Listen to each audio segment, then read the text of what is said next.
25 March Asian cup বাছাইয়ের ম্যাচে মুখোমুখি হবে বাংলাদেশ ভারত। এই ম্যাচকে সামনে রেখে আলোচনার কেন্দ্রবিন্দুতে বাংলাদেশের হামজা চৌধুরী। আলোচনা হওয়াটাই স্বাভাবিক। ইংলিশ প্রিমিয়ার লিগের অভিজ্ঞতা সম্পন্ন কোনো ফুটবলার এই প্রথম বাংলাদেশ তথা দক্ষিণ এশিয়ার কোনো দেশের হয়ে খেলবেন। তাই ভারত দলেও হামজাকে নিয়ে ব্যাপক চর্চা। বাংলাদেশে ম্যাচের আগে বৃহস্পতিবার মালদ্বীপের বিপক্ষে আন্তর্জাতিক প্রীতি ম্যাচে ৩-০ গোলে জয় তুলে নিয়েছে ভারত। দীর্ঘ ১ বছর পর কোনো আন্তর্জাতিক ম্যাচে জয় পেয়েছে তারা। শিলংয়ের জওহরলাল নেহরু স্টেডিয়ামে হওয়া এই ম্যাচের পর হামজা চৌধুরীকে নিয়ে কথা বলেছেন ভারত কোচ মানলো মার্কেজ। কথা বলেছেন প্রতিপক্ষ হিসেবে বাংলাদেশ দল নিয়েও।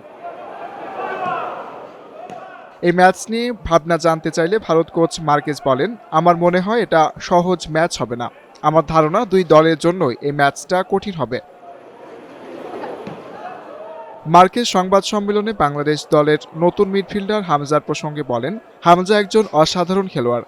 সে এখন প্রিমিয়ার লিগে নেই, কিন্তু চ্যাম্পিয়নশিপে নিয়মিত খেলে। তবে বাংলাদেশ এখন ভালো ফুটবল খেলছে, কারণ গত ৩ বা ৪ মৌসুম ধরে তারা একই কোচের অধীনে খেলে যাচ্ছে। ইংলিশ ক্লাব শেফিল্ড ইউনাইটেডে খেলা হামজা চৌধুরী ভারতের বিপক্ষে ম্যাচ দিয়ে বাংলাদেশের জার্সিতে অভিষেক হতে যাচ্ছে। সেই সাথে বাংলাদেশ ফুটবল ভক্তদের দীর্ঘ অপেক্ষার অবসান হতে যাচ্ছে।